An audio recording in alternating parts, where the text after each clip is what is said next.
are going to talk about the Osbournes TV show. And even if it wasn't to your taste, by the end of this video, you will be fully convinced that it was the greatest reality TV show of all time and cannot be replicated. I can roll! Not least because we were all tuned into a certain number of channels at that time, and now we have thousands to choose from on demand. You're about to be outnumbered by facts, passion, and possibly rabid Pomeranians. I may not know music, but I watched every single episode of this TV show. Now, when the show first aired in Ireland, it wasn't quite in real time like it was in the US. See, we watched it on MTV UK in Ireland. We caught the reruns, and let me tell you, I was obsessed. I simultaneously looked up to Kelly and Jack and also thought that they were just the naughtiest kids ever.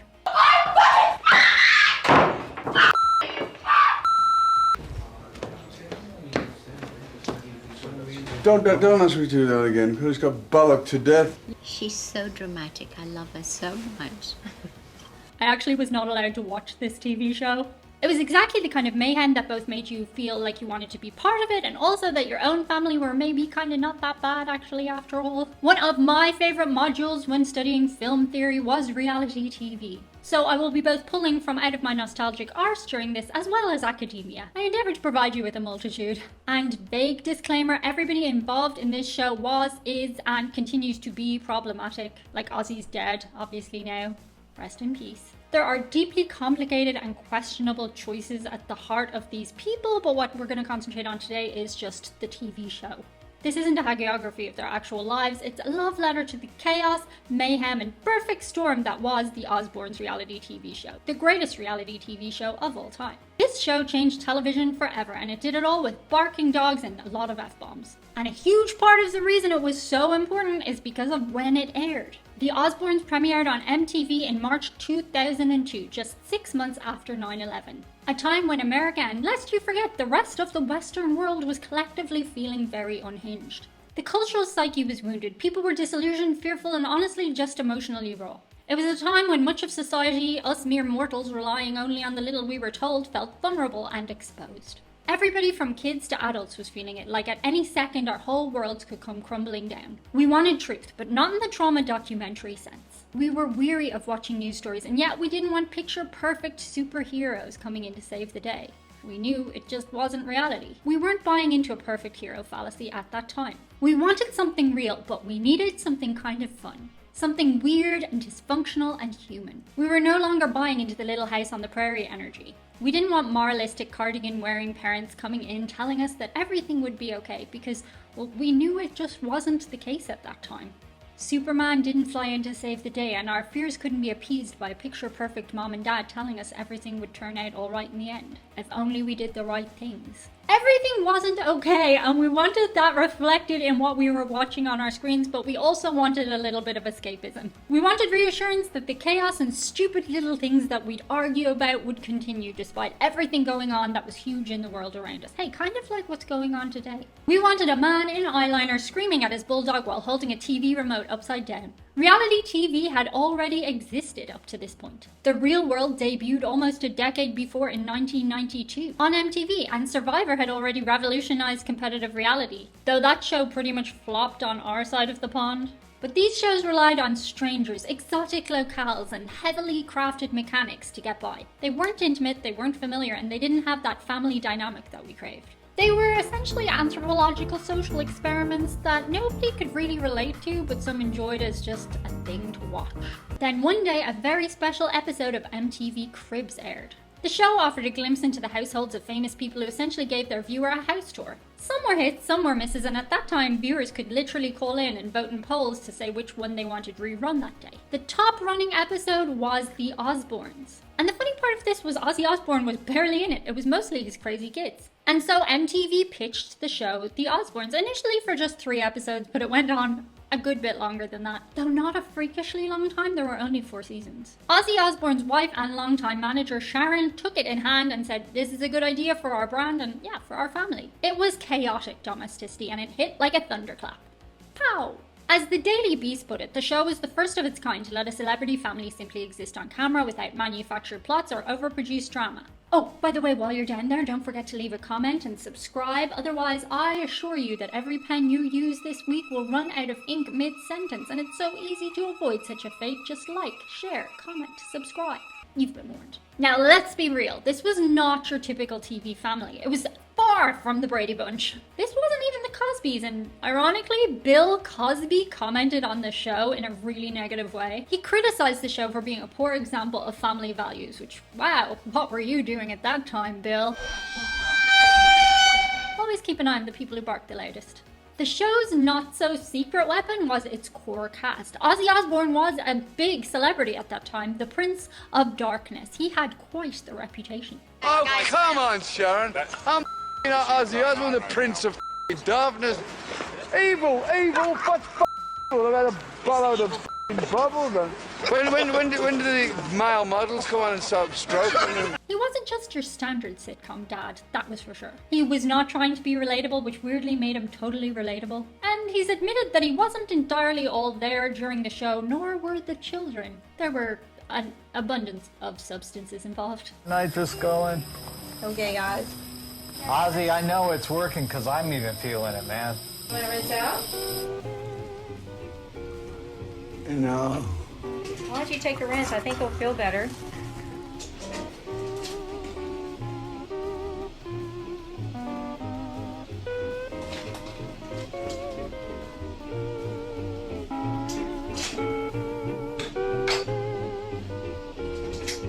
Also tons of witty dad jokes thrown in, and Ozzy Osbourne was actually a very funny person, legitimately. And what millennial kid hasn't had to explain the most simple electronic device to their parents at some point, or several, or every weekend, as happens to me?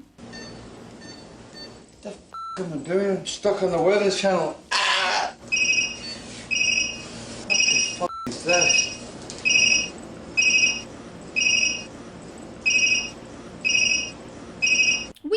To this.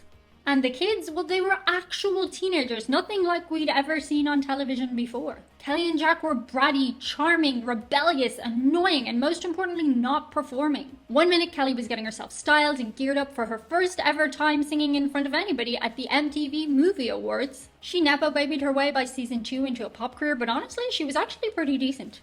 Like, I know I am not the arbitrator of all things music, but I thought it was a nice sound. But the next minute, she was curled up and sucking her thumb in her mom's lap. That kind of awkward teenage in-betweenness had never really been captured on television before. You can't script it, you just have to capture it. And let's be honest, if your family got a show mid-puberty and the cameras were there 24/7, I would not want to see that personally. We'd all need extensive therapy or be in jail. And then there was Amy, the third Osbourne child from that marriage. She famously opted out of being on the TV show. And here's the kicker, her parents didn't guilt her into it or shove her in front of the cameras anyway. They let her choose her privacy, and that one decision has aged better than 90% of what we see on family vloggers on YouTube. This family felt real. Rich? Yes. Famous? Absolutely. But messy, vulnerable, chaotic, and the magic ingredient was that even among all of this chaos, all of this production, there was one thing that always reigned true. The family loved each other, and you could see it in every single episode. It wasn't sugary or sweet, it was just real, like how real families love each other. Dad, I hate Jack. What do you say? What do you say, Ryan? I hate Jack. Oh, don't be stupid. I love you all. I love you more than life itself. You're all man. It was a magical realness that just couldn't be manufactured. Now, let's talk format. The Osbournes did not follow a traditional narrative arc. There wasn't a weekly challenge or a beginning, middle, and end to the stories. In fact, there often wasn't really a story at all. Things just sort of unfolded in each episode. Some episodes were about pets, some were about Ozzy's burrito addiction. I don't mean that as a euphemism, it was actual burritos. Nobody wants a burrito.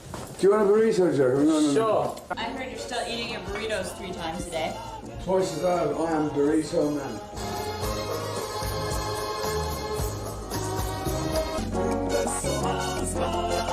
Hey! Get away from my burrito, little bastard. Some had vague themes like moving houses or Jack going through a phase. But mostly they were just chaotic little vignettes with incredible editing and a lot of beat tracks. And speaking of editing, whoa, the editing was insanely good. And it was a totally different world to choose from back then. The crew would go and film hours of footage, days on end, and you just wouldn't do that today. You would never get that kind of access to people on a reality show or that kind of dedication from a crew. Time is money. And reality film today is done a lot more efficiently with a narrative arc in mind. Media scholars Rick Pietro and Kelly Kelly Otter, unpacked how the show borrowed the structure of a family sitcom yet subverted it entirely. They wrote, "The Osbournes mimics the structure of a classic sitcom, complete with retro-style opening credits and a traditional family archetype. Yet the content inverts every expectation, domestifying rock and roll into something ironically familiar. In other words, structurally, it's a sitcom family comfort. The tension between form and substance is exactly what made the show feel both so familiar and yet so alien. The genius of the Osbournes was in the bait and switch. Technically formatted like a sitcom, but emotionally and tonally feeling just like, what the f***?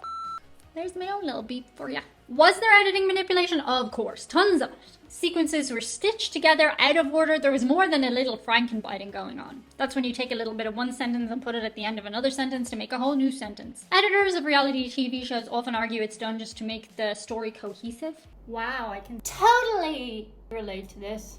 But here's the difference. The show predated fully weaponized editing. There was no villain arc, no narrative agenda. Just curated chaos. And crucially, Sharon Osbourne, matriarch and executive producer of the show, wasn't there to make them look good. She was there to make sure they weren't exploited. That's a very different vibe from, say, Kris Jenner, building $1 billion brand off her daughter's curated breakdance. They showed everything, the good, the bad, the extremely Aussie. This wasn't a puff piece. Sharon Osbourne found out in real time on the show that she had colon cancer. Blood tests came back that my blood count was very low, and I found out that it was cancer in my colon. Somehow, I don't know why, but I just kind of knew. Not that it was going to be where it is. I can live with it. It's like, oh, Sharon, how's your arsehole doing today? It's so much better, thank you. Her treatment and recovery was shown on screen in real time, all the while family chaos continued. They weren't all huddled around her picture-perfect hospital bed being little saints. Instead, the show showed the ramifications on each of the family members, often going down really bad rabbit holes to cope with what was going on. Ozzy's relapses and rambling meltdowns included. Jack and Kelly both went to rehab during the series. And those weren't set up like bringing you a very special episode. They weren't over-dramatized or glorified. Actually, they were weirdly not even that much of a focus of the show. Kind of underplayed. When Jack returned from rehab, he just walked through the front door and went to play with his dogs like everything was normal. A tiny montage, a cutaway joke, and it was back to business as usual. No deep sit-downs, no interviews on a therapist's couch, just Jack's back, let's get back to yelling at the cat. As Forbes noted, the show had a way of making dark moments feel very matter-of-fact. More like a family check-in than a headline grab. And that balance, acknowledging pain without fetishizing it, is what made it work. It wasn't glossy, it wasn't trauma porn. It was just them. The weird, strangely cozy glue that held them together wasn't a storyline. It was just that they were a family and they loved each other through it all. It was emotional proximity. Dysfunction was the aesthetic, but love was the subtext. Oh, that sounded really lame. And I think that's the bit people forget. Yes, Ozzy mumbled and the dogs barked and did their business everywhere. Who pissed on my fucking carpet? That bastard fucking dog, man. I'm gonna throw it in the fucking pool. Fucking terrorist. It's kind of Bin Laden's gang. The whole house looked like a gothic kennel, but it was a weirdly safe space. It offered us the kind of parasocial hug that we all needed at that time. You know what else made this show a one-off? Nobody had any clue what the genre was. There were no social media contracts, no brand deals, no spin-offs in the works. In the final series, there was a little product placement, but the problem with the Osbournes was they couldn't really be bought. You were going to get the truth, what they felt about a product or service one way or the other. They were just as inclined to bring down and destroy a brand as they were to uplift it. When celebrities popped by the Osbourne house, especially in the earlier seasons, it wasn't because they'd been carefully through an email, PR, or thread. It was because they were genuinely popping by.